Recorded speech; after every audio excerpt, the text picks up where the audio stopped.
Hi, my name is Faith Okon, and my presentation is over the diffusion of innovation theory, what it is, and its significance in modern society. So to start off, what is the diffusion of innovation theory?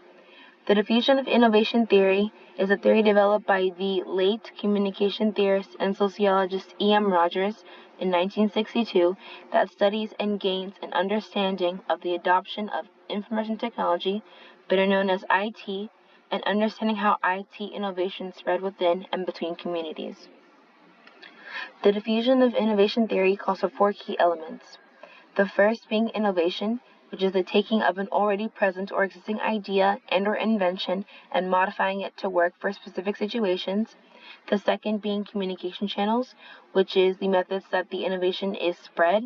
And within communication channels, there are actually two main ones, which are the interpersonal channels, which is individuals talking about the innovation amongst themselves, and the second being awareness knowledge, which is the individuals being aware of said innovation.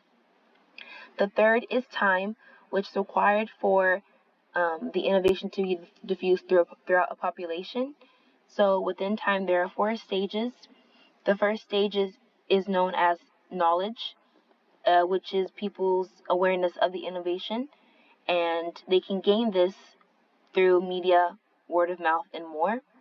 The second stage is persuasion, in which a positive and strong perception of the innovation must be formed to have people more likely to adopt it. The third stage is the decision stage, where people decide whether or not they are going to use the innovation.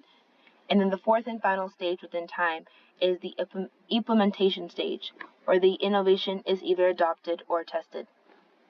The fourth and final key element is the social system, and this is the population of people who will be partaking in or exposed to the adoption of the innovation. So delving more into the element of the social system, there are 5 categories of people, the first being innovators, and they act as the catalyst for implementation of the innovation. Second being early adopters, they form an opinion of the innovation. Their acceptance and adoption of the innovation is important for the spread to other categories of people. The third being the early majority, they make up about 30% of the population, and they take their time to see and form an opinion of the innovation. Fourth being the lay majority, and they tend to be very skeptical of the innovation and take a longer time to make a decision about it. And the fifth and final would be the laggards, who are individuals who never come around to using innovation and they outright reject it. And here I drew a diagram of the diffusion of innovation theory.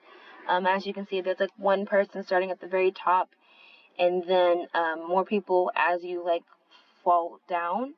And normally that the first person would be the innovator, and they try to spread the innovation and get it so that it can go throughout the entire population. What is the significance around the diffusion of innovation theory? The diffusion of innovation theory proves to hold significant weight today in modern medicine. Due to the aging population and higher medical demands, healthcare professionals are seeking solutions to the rising issues. Within the medical demands is patients wanting access to their health information as well as participation in their decisions toward their health care. The diffusion of innovation theory poses to have a solution to this problem by making it easier for people to get medical care, have access to personal medical records, as well as help towards rising medical care costs. And there is actually a study behind the diffusion of innovation. This is a real-world example of it.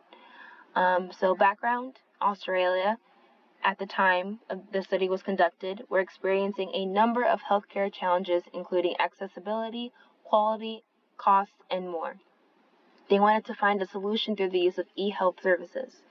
And through methods, they decided to implement a standard consumer e-health innovation, an e-appointment scheduling service, in a primary healthcare clinic in Shell Harbour, Australia, and conduct a longitudinal case study over the course of 29 months with over 25,000 patients recorded and 125 in-depth interviews with patients. And results. The study consisted mainly of people between the ages of 18 and 64. No one above 54 used e-health service. It is important to note that this study also took place in a suburban population. The overall adoption rate of the e-appointment service increased steadily from 1.5% at the 3-month mark to 4% at the 29-month mark, meaning that most of the patients did not adopt to the service. Conclusion. The findings show that the healthcare providers must consider and address the identified factors before implementing more complicated consumer e-health innovations. My interpretation of the study of diffusion of innovation, or this specific study, most of the patients did not use the appointment service, and the ones who did utilize the service were the innovators.